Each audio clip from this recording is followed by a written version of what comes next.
अस्सलाम वालेकुम नूरानी साहब, अहमद नूरानी साहब है जी हमारे साथ आज।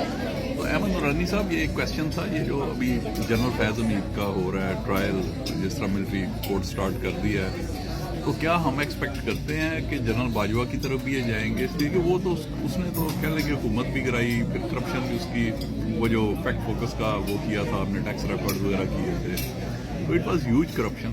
तो वो उस चीज़ के ऊपर बाकी अब इन्होंने पॉइंट तो यही लिया ना कि जी फैज़ हमीद ने करप्शन की, तो वो जो बड़ी मछली हैं उनकी तरफ भी जाएंगे। तो what is your personal opinion on that? देखिए, पहली बात तो ये है कि जो अब तक की हिस्ट्री है, तारीख है, फौज बतौर इदारा हमेशा अपने आर्मी चीफ की, मतलब और किसी के ऊपर कोई गन उछल भी रहा हो तो खैर है, अपने आर्मी चीफ की हिफाजत करती है।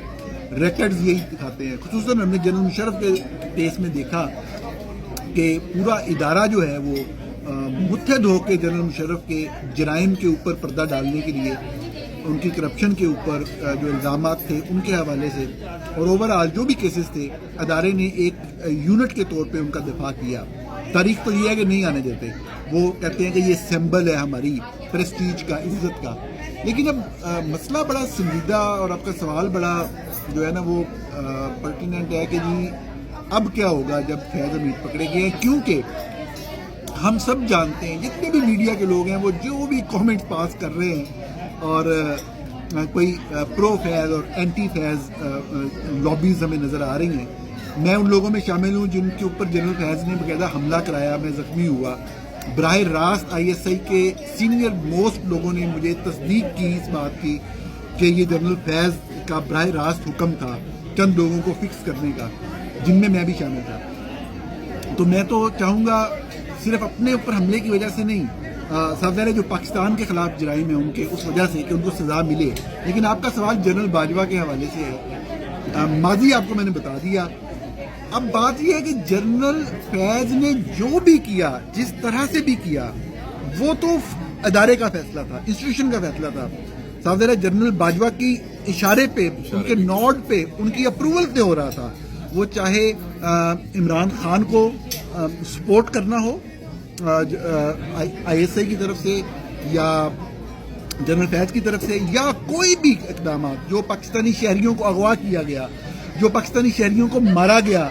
आप इस एक्सटेंट पे तो नहीं था ना, वो सारी इंटरप्ट कर रहा हूँ, ये जो भी चल रहा है देखें, अभी तो रिकॉर्ड तोड़ दिए ना सारे के सारे। ये अलग बात है। देखें, अभी बिल्कुल कोई शक नहीं कि अभी जो जुल्म हुए पिछले 2-3 सालों में, खुसूसन इलेक्शन से पहले जिस तरह लोगों को उठाया गया, जिस तरह अरशद शरीफ को शहीद किया गया, बाकी मामलात हुए, तो इसी तरह जो जनरल फैज़ के दौर में हुए, जिस तरह बड़ा मशहूर मुदस्सर नारोज साहब का है, हमारे जर्नलिस्ट और बहुत सारे जो है वो निशाना बने, कोई एक बंदा नहीं है, बहुत से लोग मारे गए। अब अली रज़ा आब्दी की बात हो रही है अभी, जो क्लियरली खुरा जो है वो जाके निकलता है फौज की तरफ।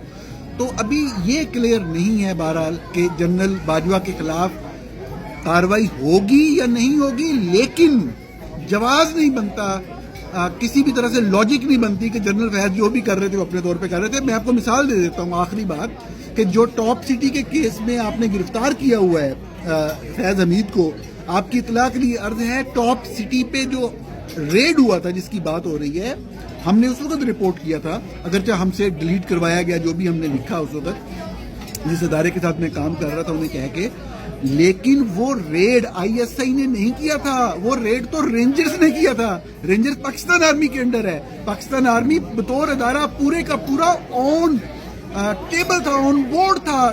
टॉप सिटी सबसे है वो सैकड़ों अरब की एक जायदाद उनको बनती हुई नजर आ रही थी, तो सारे जर्नल ऑन बोर्ड थे। उस केस के अंदर भी डायरेक्टली पाकिस्तान आर्मी और जनरल बाजवा जो है वो इन्वॉल्व है, तो कार्रवाई होनी जरूर चाहिए।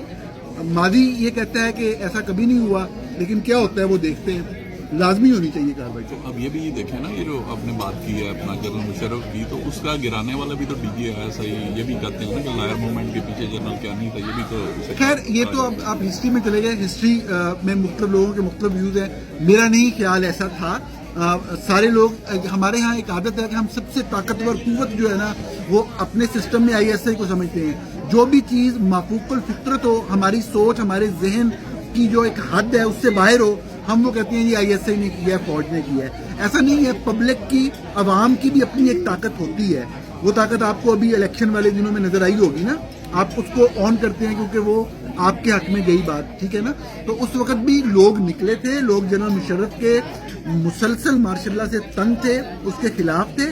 آئی ایس آئی کا طریقہ ہوتا ہے, جب ان کو پتہ لگ جاتا ہے کہ یہ چیز ہم نہیں روک سکتے تو وہ اس کے ساتھ مل جاتے ہیں. اصل میں یہ ہوا تھا, مگر یہ دیکھیں انہوں نے مخالفت نہیں کی. لیول یہ جو 6 ججوں نے جو لیٹر لکھے ہیں اور جس طرح سے کروایا جا رہا ہے سارا, وہ تو چلیں پھر بھی کہہ لیں گے فیض حمید نے اس لیول پہ تو نہیں چلا گیا, ٹھیک ہے نا, کہ اب تو ڈائریکٹ ملاقاتیں جس طرح چیف جسٹس سے ہی ملاقات کی تھی پریزنٹ بھی, تو وہ تو پھر بھی کہہ لیں کہ جنرل فیض حمید کے دور میں اتنا وہ نہیں تھا ہوا اس لیول کے اوپر, یہ جو اب ہو رہا ہے. نہیں یہ دیکھیں نا, یہ بڑی عجیب بات ہوتی ہے کہ آپ مظالم میں کمپیریزن کریں. ایک بات میں نے کہہ دی, جس لیول پہ الیکشن سے پہلے معاملات ہوئے ہیں, لوگوں کو اٹھایا گیا, تشدد کیا گیا, الیکشن کا پروسیس روکا گیا, الیکشن نہیں ہونے دیا گیا, الیکشن کا نتیجے کا اعلان نہیں ہونے دیا گیا, یہ ان پریسیڈنٹڈ ہے.